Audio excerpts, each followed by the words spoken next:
சிங்கக்கவியில போடும் பொழுது எப்படி இருந்தாரோ அப்படிதான் நான் இருக்கிறேன். நீங்க தானியேலின் தேவன் தானே, நான் தானியேல் தானே. நான் உள்ளே போகும் பொழுது சிங்கங்களின் வாயை கட்டுமானோட அதான் இன்டர்வியூ போகும் பொழுது எக்ஸாம்பிள் போகும்போதுதான் ஜோப் பண்ணுங்க. உள்ளே சென்றார்கள், 4 பேர் உட்கார்ந்து இருந்தாங்க. இவங்க பாருங்க, அவங்க தான் சிங்கங்கள். ஆனால் தேவன் அவருடைய வாயை கட்டி போட்டார். 2 கேள்வி தான் கேட்டாங்க. எளிமையான கேள்வி, இவர்களுக்கு தெரிந்த கேள்வி. கொஞ்ச நேரத்துக்கு முன்னாடி அவர்கள் அதை படித்து நினைவுபடுத்திக் கொண்ட கேள்வியை தான் அவர்கள் கேட்டார்கள். 2 கேள்வியையும் மிகச்சரியாக சொன்னார்கள். அவர்களுக்கு அந்த இன்டர்வியூவிலே வெற்றி கிடைத்தது. தானியேலின் தேவன் நம்முடைய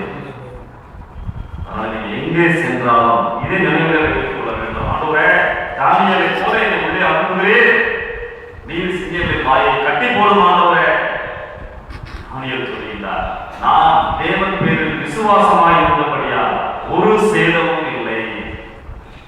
எங்களுடைய வாழ்க்கையில ஏன் சேதங்கள்? எத்தனை முறை நான் விழுந்து போகின்றேன், பின்வாங்கி போய் கொள்கின்றேன், ஆண்டவரை தூரமாய் சென்று கொள்கின்றேன். விசுவாசிக்க வேண்டும். என்னை அழைத்த ஆண்டவர் உண்மையுள்ளவர், என்னை ஒரு நாளும் வெட்கப்படுத்தாத தேவன். ஆண்டவராம் கர்த்தருடைய வார்த்தையை அப்படியே நம்பினார். எத்தனையோ வருஷம் முன்பதாக ஆண்டவர் சொல்லி இருந்தாலும் still he could recognize. பல வருடங்கள் கழித்து கடந்து சென்றாலும் அந்த வார்த்தைகளை மறுபடியும் கொண்டு வந்து அவன் தைரியமாய் அந்த காரியத்தை செய்வதற்கு துணிந்தான். ஆண்டவருடைய வார்த்தையை நம்ப வேண்டும். ஆண்டவருடைய வார்த்தை ஒரு நாளும் மாறாது. எந்த சந்தர்ப்பத்திலும் ஆண்டவர் என்னை தள்ளி விடுகின்ற ஆண்டவர் அல்ல. நான் தான் அதை விசுவாசிக்க வேண்டும். எனக்கு அந்த விசுவாசம் இருக்க வேண்டும். அமெரிக்க தேசத்திலே வில்மா என்று சொல்லி ஒரு சகோதரி இருந்தாள், கேள்விப்பட்டிருக்கிறார். அவளுக்கு 4 வயதான பொழுது இளம் பிள்ளை பாவம் போலியோ அட்டாக் வந்தது. டாக்டர் சொல்லிவிட்டார், இனிமேல் இவள் நடக்க முடியாது. கவலையோடு வீட்டிற்கு வந்தார்கள். தன்னுடைய அம்மாவை பார்த்து அவள் கேட்டார், அம்மா டாக்டர் என்ன சொன்னார்? அம்மா ஒரு விசுவாசி. அவங்க என்ன சொன்னாங்க தெரியுமா? நம்மளுடைய டாக்டர் பரம டாக்டர், நம்மளுடைய டாக்டர் பரம டாக்டர், நாம் அவருக்கு ஜெபிப்போம் என்று சொல்லி அவர்கள் ஜெபிக்க ஆரம்பித்தார்கள். தேவனுடைய வாக்குத்தத்தங்களை நினைவு கூர்ந்தார்கள். அதுவே கண்ணீரை காண்கிறீரே, அன்னாரின் கண்ணீரை காண்கிறீரே, எனக்கு உதவி செய்யும், என் மகள் நடக்க வேண்டும். விசுவாசத்தோடு ஜெபித்தார்கள். 7-8 வயது ஆன பொழுது அந்த பெண் மெதுவாய் நடக்க ஆரம்பித்தார். சந்தோஷமாய் இருந்தது. இன்னும் ஜெபித்தார்கள். ஆண்டவரே, என் மகளை பூரணமாய் சுகப்படுத்தும். என் தேவன் பூரணமாய் சுகம் கொடுக்கின்ற தேவன். 15 வயதிலே அவள் ஓட ஆரம்பித்தார். 1960ஆம் வருஷம் ஒலிம்பிக் போட்டி நடந்து கொண்டிருந்தது. 100 மீட்டர் ஓட்ட பந்தயத்தில் இறுதி போட்டி நடைபெறுவதாக இருக்கின்றது. எல்லோருடைய கண்களும் 1956ஆம் வருடம் வெற்றி பெற்ற ஒரு பெண்ணின் மேல் இருக்கின்றது. இவள் தான் இந்த வருஷம் வெற்றி பெறுவாள் என்று சொல்லி. ஆனால் அந்த வரிசையில வில்மா நின்று கொண்டிருந்தார். 4 வயதிலே நடக்க முடியாது என்று சொல்லி தேவன் டாக்டரால் சொல்லப்பட்டார். அந்த ஒலிம்பிக் போட்டியில 100 மீட்டர் ஓட்ட பந்தயம், 200 மீட்டர் ஓட்ட பந்தயம், 400 மீட்டர் தொடர் ஓட்டம், ரிலே ரேஸ், இந்த 3 பந்தயங்களிலும் ஆண்டவர் வில்மாவுக்கு தங்க பதக்கம் கொடுத்தார். அல்லேலூயா. சரித்திரத்திலே பதிவுகள் உண்டு. கடந்த ஒலிம்பிக் போட்டி நடந்த பொழுது தினமலர் பேப்பரிலே அவருடைய போட்டோவை போட்டிருந்தார்கள். ஏற்கனவே நான் இதை குறித்து வைத்திருந்தேன். ஒவ்வொரு நாளும் ஒவ்வொரு வீராங்கனை பற்றி தினமலர் பேப்பரிலே முதல் பக்கத்திலே போட்டுக்கொண்டே வந்தார்கள். அதிலே ஒரு நாள் பார்த்த பொழுது இந்த 1960ஆம் வருஷத்திலே இந்த பெண் 3 தங்க பதக்கங்களை பெற்றார் என்று சொல்லி சிறு வயதிலே ஒரு பலவீனமாய் இருந்தார் என்று சொல்லி அவருடைய சரித்திரத்தையும் போட்டோவையும் போட்டு அவர்கள் வெளியிட்டிருந்தார்கள். வில்மாவின் தேவன் உங்களுடைய தேவன். நாம் தேவனை நம்ப வேண்டும். ஆண்டவர் நம்முடைய வாழ்க்கையிலே கிரியை செய்கின்ற ஆண்டவர். விசுவாசிக்க வேண்டும். ஆபிரகாம் அந்த விசுவாசம் இருந்தது. ஜார்ஜ் முதலை நிறைய காரியங்களை கேள்விப்படுகின்றோம். என்னுடைய பத்திரிகையில் கூட இந்த தடவை அவர்களுக்கு நான் நிறைய பக்கங்களை எழுதியிருக்கின்றேன். அவருடைய வாழ்க்கையில ஒரு சம்பவம், நிறைய அனாதை குழந்தைகளை அவர் ஆதரித்தார். 2500 பிள்ளைகள் அவருடைய அனாதை குழந்தைகளிலே இருந்தார்கள். ஒரு நாள் காலை உணவு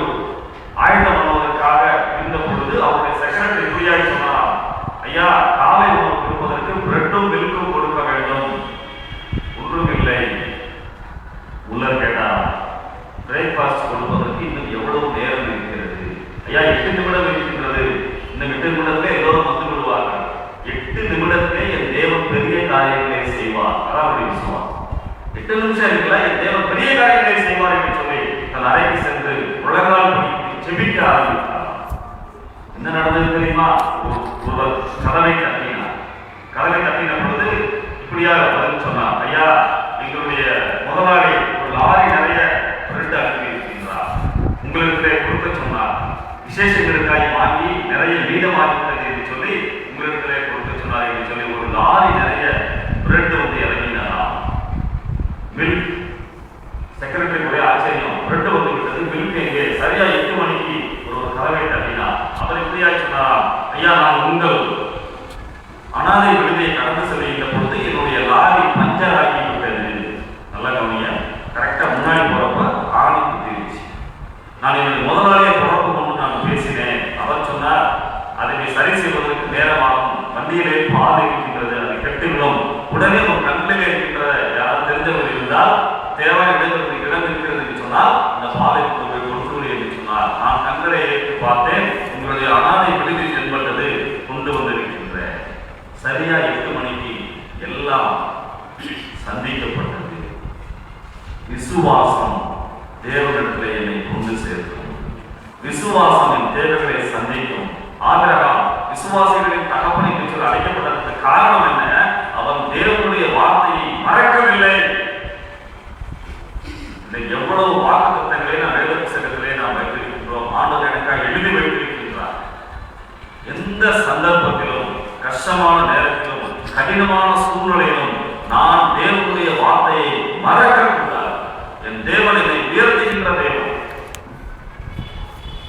எனக்காய் சில சமயங்களிலே ஆண்டவர் சில பாடுகளை அனுமதிக்கின்றார்.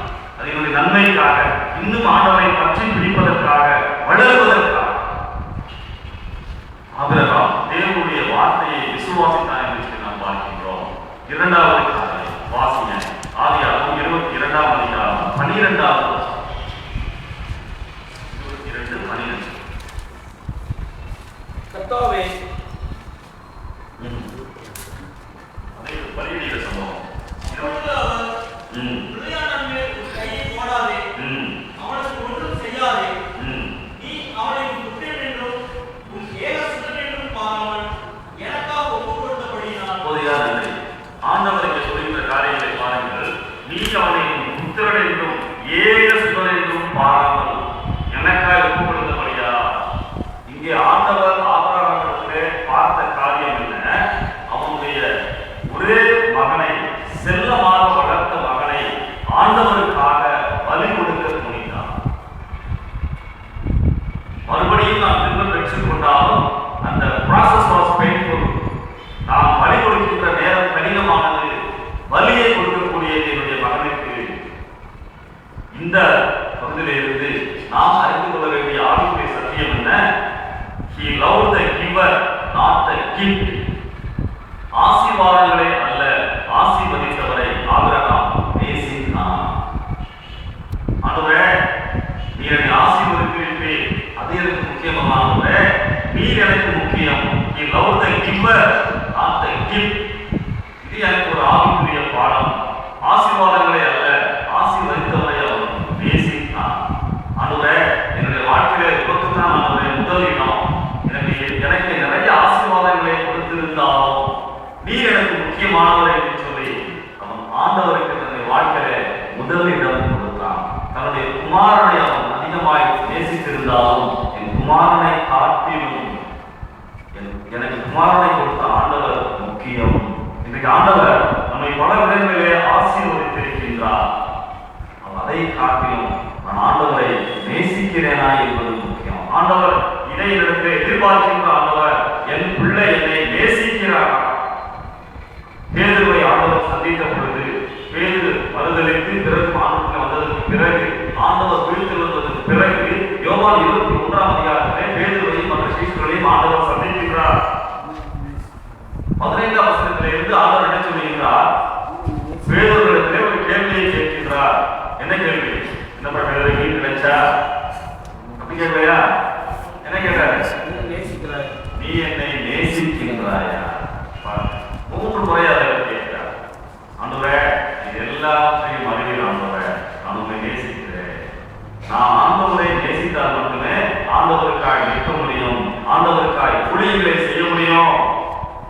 கர்த்தர் என்னை நேசிக்கிறார் தெரியும், கர்த்தர் நம்மை நேசிக்கிறார் தெரியும். நான் ஆண்டவரை நேசிக்கிறேனா? எனக்காக ஆண்டவர் சிலுவையிலே மரித்தார், எனக்காக ஆண்டவர் எல்லா காரியங்களையும் விட்டுக் கொடுத்தார், எனக்கு நல்ல வாழ்க்கை, சமாதானம், சந்தோஷம், பாவ மன்னிப்பு, நிச்சயம், நித்திய ஜீவனை கொடுப்பதற்காக இயேசு எனக்காக சிலுவையிலே மரித்தார். நான் அவரை எந்த அளவுக்கு நேசிக்கிறேன் என்பது முக்கியம். அதைத்தான் இங்கே ஆபிரகாமுக்கு ஆண்டவர் பார்க்கிறார். ஆபிரகாம் நேசித்தான், கொடுத்தவரை அவர் நேசித்தான். ஆசீர்வாதங்கள் இரண்டாவது பட்சம். பழைய பாட்டிலே இன்னொரு மனிதனை ஆண்டவர் ஆசீர்வதித்தார். சாலமோன் ராஜா நிறைய ஞானத்தை கொடுத்தார், நிறைய செல்வங்களை கொடுத்தார். ஆனால் நடந்த காரியம் என்ன? ஆண்டவருடைய எச்சரிப்பு வந்ததற்கு பிறகும் சாலமோனுடைய வாழ்க்கை பரிதாபமாக இருந்தது. அவருடைய வாழ்க்கை நாம் பார்ப்போம் என்று சொன்னால் ஆண்டவருடைய ஆசீர்வாதங்களோடு அவர் மயங்கி வாழ்ந்து கொண்டிருந்தார். இன்றைக்கு எப்படி சாப்பிடலாம்? சாலமோன் ராஜாவுடைய மெனு எடுத்து பாருங்க, மிகச்சிறப்பாக இருக்கும். விதவிதமாய் சாப்பிட்ட ஒரு ராஜா. இன்றைக்கு யாரை திருமணம் செய்து சந்தோஷமாக இருக்கலாம்? இன்றைக்கு எப்படிப்பட்ட கட்டிடங்களை கட்டலாம்? மனிதர்களை பிரியப்படுத்த தன்னுடைய ராஜ்யத்தை நிலைப்படுத்துவதற்காக வாழ்ந்த ஒரு மனிதன் ஆசீர்வதித்தவரை மறந்து போய்விட்டார். ஆனால் இங்கே ஆபிரகாம், ஆண்டவரே நீர் எனக்கு முக்கியம், என் மகன் எனக்கு இரண்டாவது பட்சம், உண்மை நான் நேசிக்கிறேன், நீர்தான் ஆண்டவரே எனக்கு முக்கியம். ஆண்டவரை நேசித்ததை நாம் இங்கே பார்க்கின்றோம். பவுல் ரோமர் 8ஆம் அதிகாரம் கடைசி 4 வசனங்களிலே ஒரு பெரிய பட்டியலை கொடுக்கிறார். 36 முதல் 39 வசனங்களிலே என்னுடைய வாழ்க்கையில் எப்படிப்பட்ட கடினமான சூழ்நிலைகள் வந்தாலும், நிர்வாணம் வந்தாலும், உபத்திரம் வந்தாலும், பாடுகள் வந்தாலும், தேவனுடைய அன்பை விட்டு என்னை பிரிப்பது யார்? என்னை பிரிக்க மாட்டாது என்று சொல்லி நான் நிச்சயித்திருக்கிறேன். தேவனுடைய அன்பு எனக்குள்ளதாய் ஊற்றப்பட்டிருக்கிறது. அப்ப நான் தேவனை எந்த அளவுக்கு நேசிக்கிறேன் என்பது முக்கியம். யோவான் 1 யோவான் 5:3ஆம் அதிகாரத்தில் நம்ம காரியத்தை பார்க்கிறோம். 1 யோவான் 5:3 நாம் தேவனுடைய கற்பனைகளை கைக்கொள்வதே அவரிடத்தில் அன்பு கூறுவதாம். ஆண்டவர் நம்மை பெருமையாய் அன்பு கூறவில்லை, தன்னை கொடுத்து அவர் நம்மை நேசித்தார். சிலுவையிலே தன்னை இழந்து தம்முடைய அன்பை அவர் காண்பித்தார். நான் ஆண்டவரை நேசிக்கிறேன் என்று சொன்னால் நான் சில காரியங்களை வெறுத்து, சில காரியங்களை விட்டுக் கொடுத்து, இயேசுவுக்கு பிரியமான காரியங்களை செய்து, எனக்கு பிரியமான காரியங்களை விட்டுவிட்டு ஆண்டவரை நேசிப்பதற்கு ஆயத்தமாக இருக்க வேண்டும். அன்பு கிரயம் செலுத்தும். என்னுடைய பிள்ளைகளுக்கு நான் சாதாரணமாக ஒரு சில காரியங்களை சொல்லிக் கொடுப்பேன். எப்பொழுதும் நான் அவளை பார்த்து நான் உங்களை நேசிக்கிறேன், ஐ லவ் யூ என்று சொல்லுவேன். என்ன சொன்னா ஐ லவ் யூ என்றது ஒரு சாதாரணமான ஒரு வார்த்தை. நான் உன்னை காதலிக்கிறேன் அதற்கு மேல் சொல்லப்படக்கூடாது. நான் உன்னை நேசிக்கிறேன் என்பதற்காக நான் அடிக்கடி நானும் என்னுடைய மனைவி பிள்ளைகளுக்கு இப்படியாக சொல்லுவோம், I love you, we love you என்று சொல்லுவோம். கூடவே இந்த இரண்டாவது சாதாரணமாய் கேட்டார், எப்பா என்ன சும்மா ஐ லவ் யூன்றீங்க, சும்மா வாயிலாய் சொல்றீங்க, ஏதாவது ஒரு சாக்லேட் வாங்கி கொடுத்து சொல்லுங்கப்பா, சும்மா என்ன ஐ லவ் யூன்றீங்க? ஐ லவ் யூ சொல்றது ஈஸி தானே. ஒரு கிட்கேட் சாக்லேட் வாங்கி கொடுக்குது, அது பெரிய சாக்லேட் 30 வருஷம் வாங்கி கொடுத்து ஐ லவ் யூ சொல்லுங்க, அது அர்த்தம் இருக்குப்பா அப்படின்னு. கரெக்ட். ஆனா நான் ஒருவரை நேசிக்கின்ற பொழுது நான் சில தியாகங்களை செய்ய வேண்டும், கிரயம் செலுத்த வேண்டும். இயேசு அதைத்தான் சிலுவையிலே செய்தார். ஆண்டவரை நேசிப்பது உண்மை என்று சொன்னால் ஆண்டவருக்காக நான் எதை இழந்திருக்கின்றேன்? ஆண்டவரை நேசிப்பதை நான் எப்படி நிரூபிப்பேன்? ஆண்டவர் நிரூபித்தார். சிலுவையின் மூலமாக ரத்தம் சிந்தி என்னை அன்பு கூர்ந்தார். அவர்களிடத்திலே முந்தி அன்பு கூர்ந்திருப்பதினாலே நாம் அவர்களிடத்திலே அன்பு கூறுவதற்கு அழைக்கப்பட்டிருக்கிறோம். வாசிங்க ரோமர் 5:5. ரோமர் 5:5. மேலும் நமக்கு அருளப்பட்ட பரிசுத்த ஆவியினாலே தேவ அன்பு நம்முடைய இருதயங்களில் ஊற்றப்பட்டிருக்கிறபடியால், தேவனுடைய அன்பு நம் இருதயங்களிலே ஊற்றப்பட்டிருக்கிறபடியா, தேவனுடைய அன்பு எனக்குள்ளதாய் ஊற்றப்பட்டுள்ளது. I have a driving force in me. என்னை உந்தி தள்ளுகின்ற சக்தி என்ன? தேவன் என்னை நேசிக்கிறார். அப்ப அந்த நேசித்தலை நான் எப்படி ஆண்டவருக்கு நான் திருப்பி காட்ட வேண்டும்? ஆண்டவர் நேசிப்பதை எப்படி நான் ஆண்டவருக்கு காட்டுவேன்? என்னுடைய வீட்டு பிள்ளைகளையும் நான் வளர்க்கின்ற பொழுது ஆரம்பத்திலிருந்தே காலை எழுந்தவுடன் நான் கேட்கின்ற முதலாவது கேள்வி இதுதான். கேட்கிறேன், காலை அவர்கள் எழுந்தவுடன் வந்து உட்காருவார்கள், பாதி தூரத்தில் உட்கார்ந்துவாங்க. பைபிள் வாசியா ஜோமுனியா, பைபிள் வாசியா ஜோமுனியா. இதைத்தான் நான் பல வருடங்களாய் கேட்கிறேன். ஏன்? பிள்ளைகளுக்கு பழக்கம் தானாய் வர வேண்டும் என்பதற்காக. அந்த வாசிக்கிறப்பா அப்படின்னு சொல்லி வாசிக்க ஆரம்பிப்பாங்க. இப்பொழுது பெரிய பிள்ளை ஆகிட்டாங்க, இன்னும் கேட்கிறேன். ஆனால் வளர்க்கிறார். அதை எப்படி நான் வாழ்க்கை இது சொன்ன பைபிள் வாசிக்கணுன்றது அப்புறம் இயல்பா ஸ்பான்டேனியஸா முடிஞ்சிச்சு. என்னுடைய மனைவி ரெகுலரா பைபிள் வாசிப்பாங்க. அவங்களுக்கு சரசுக்கு அந்த வாரத்தில் 2 சனிக்கிழமை லீவ் போடுவாங்க. அவங்க காலையில் நல்லா தூங்குவாங்க. லீவ் போகிறாங்க எனக்கு சொல்லிடுவாங்க, எங்கள் ஒவ்வொரு நாளும் காலையில எழுந்திரிச்சு போகிறேன், தூங்குற நேரத்துக்கு நல்லா தூங்க விட்டுருக்காங்க. அவங்களே எங்கள் அன்னைக்கு வந்து கேள்வி கேட்பேன், பைபிள் வாசியா ஜோமுனியா? ஆமாப்பா, வாசித்தோம். நான் இதெல்லாம் ஏன் சொல்றேன் அப்படின்னு சொன்னா, எங்க வீட்டில் 4 பேர் இருக்கும். 2 பிள்ளைங்க, என்னுடைய மனைவி, நான். 3 பேர்த்தையும் நான் கேள்வி கேட்டேன். நான் தான் ராஜா கேட்கிறேன். உத்தனமா உங்களுக்கு ஐயா தான் ராஜா. என்ன யார் கேள்வி கேட்கிறது சொல்லுங்க. Who should ask me? Who should remind me? Bible வாசியா ஜோமுனியா? என்ன கேட்கிற காலே கிடையாது. கால் பிள்ளைங்க திருப்பி கேட்பாங்க, நீ வாசியா பாருங்க கேட்பாங்க. மற்றபடி நான் காலையிலே பிள்ளைங்க தூங்கிட்டுவாங்க. என்னை கேட்பது நான் என்ன சொல்ல வருகிறேன், தானாய் சில காரியங்களை செய்வதற்கு நான் ஆயத்தமாக இருக்க வேண்டும். என்னை உண்டு தள்ளுகின்ற சக்தி தேவனுடைய அன்பு. ஆண்டவரே, நீர் என்னை நேசிக்கிறேன், வேதத்தை வாசிக்கிறேன். நீர் இல்லை என்று சொன்னால் எனக்கு வாழ்க்கை இல்லை. ஆண்டவரே, உன்னுடைய பலன் இல்லை என்று சொன்னால் உன்னுடைய வாழ்க்கையை ஓட்ட முடியாது. ஆண்டவரே, பாவத்தை விழுந்து விடுவேன், நீ எனக்கு வேண்டும். உன்னுடைய பாதத்தில் போய் அமர்கின்றேன், பசுத்த ஆவியால் நிறைக்கப்படுகின்றேன். வேத வசனங்களை ஆண்டவர் ரகசியங்களை காண்பிக்கின்றார். எப்பொழுது? முதல் அன்பை கொடுக்கின்ற பொழுது நான் நிரூபிக்கின்றேன்.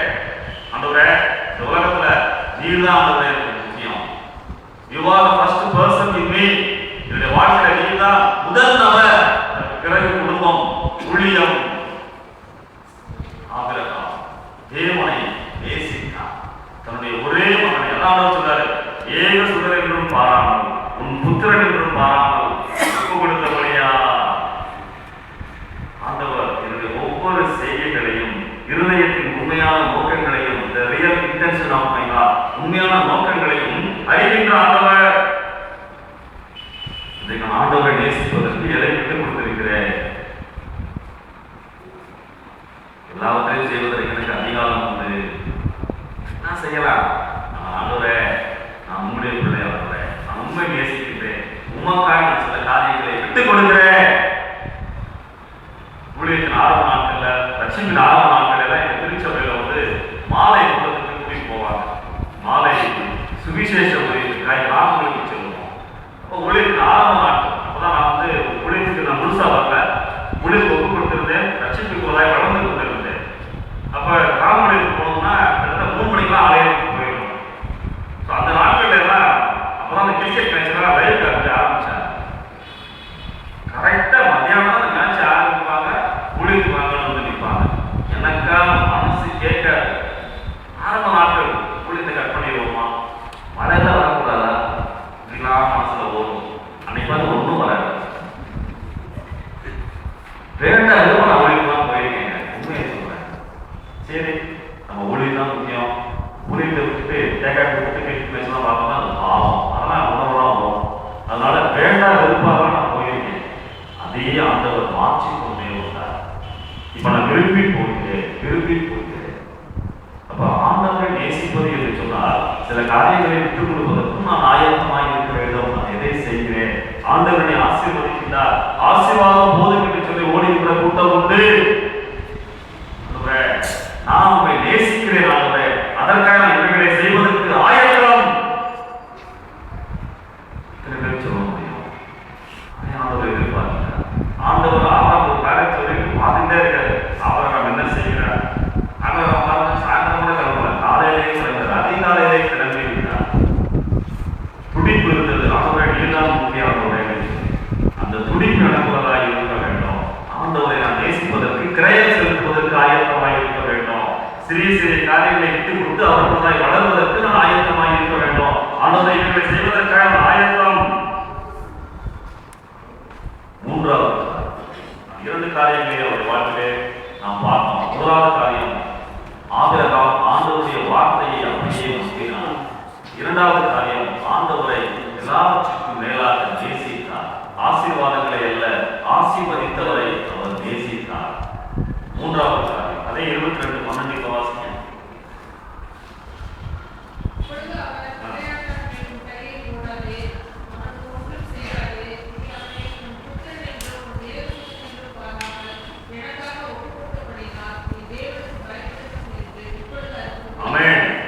மூன்றாவது காரியம், ஆபிரகாம் தேவனுக்கு பயப்படுகிறவராய் காணப்பட்டார். He was a man of God fearing. ஆண்டவருக்கு பயப்படுகின்ற மனிதராய் அவர் காணப்பட்டார். தேவ பயம் எனக்குள்ளதாய் காணப்பட வேண்டும். என்னை ஒருவர் எப்பொழுதும் பார்க்கிறார் என்ற உணர்வு எனக்குள்ளதாய் இருக்க வேண்டும். அயர்லாந்து தேசத்திலே பணக்கார நாடு, பெரிய பெரிய ஆலயங்கள் அங்கே இருக்கும், மிகப்பெரிய ஆலயம். ஆனா ஈக்காக கூட உடல் ஒரு ஆள் கூட ஆராதனையிலே கிடையாது. விசாரித்த பொழுது என்ன பதில் வந்தது? ஆண்டவர் அந்த நாட்டை ஆசீர்வதித்திருக்கிறார். அவர்கள் என்ன சொல்லுகிறார்கள்? எங்களுக்கு எல்லாம் இருக்கின்றது, எல்லாம் இருக்கின்றது, பணம் இருக்குது, எல்லாமே இருக்குது, எங்களுக்கு எதற்கு ஆண்டவர்? நாங்கள் போய்விட்டு வரமாட்டோம். இதான் மிகப்பெரிய ஆலயங்களை கிருஷ்ணகிரிமார்கள் கட்டி வைத்திருக்கிறார்கள். இப்பொழுது நிலைமை என்ன? எங்களுக்கு ஆண்டவர் தேவையில்லை. ஏன்னு சொன்னால் எங்களுக்கு எல்லாமே இருக்கின்றது, எங்களுக்கு எதற்கு ஆண்டவர்? இப்படி ஒரு தேவை வருகின்ற போது ஆண்டவரை தேடுகின்ற கூட்டம் உண்டு. பசுமலையில நான் வாழ்கிறேன், மதுரை பசுமலையில வாழ்கின்றேன். பசுமலையில எங்களுடைய ஆலயத்துக்கு வலது பக்கமும் இடது பக்கமும் ஹைஸ்கூல் இருக்கு. ஆண்கள் மேல்நிலை பள்ளி, பெண்கள் மேல்நிலை பள்ளி, நடுவில் ஆலயம். நீங்க இந்த 10th எக்ஸாம் சமயத்துல +2 எக்ஸாம் சமயத்துல பார்த்தீங்கன்னு சொன்னா குறை சொல்லுவாங்க. அது ஒரு வாரம் தான் இருக்கணும். ஏன்? பரீட்சை என்ற பயம். பரீட்சை வந்துருச்சா அதுவே செய்யணும், சரி செய்யும். அப்ப நான் என்ன சொல்ல வரேன்? மனிதன் ஒரு தேவை இருந்தால் மட்டுமே ஆண்டவரை தேடுகின்றான், ஆண்டவருக்கு பயப்படுகின்றான். யாரா நம்ம பாருங்க, he was a rich man in those days. வாசிங்க ஆதியாகமம் 13ஆம் அதிகாரம் 2வது வசனம். இன்னொருத்தங்க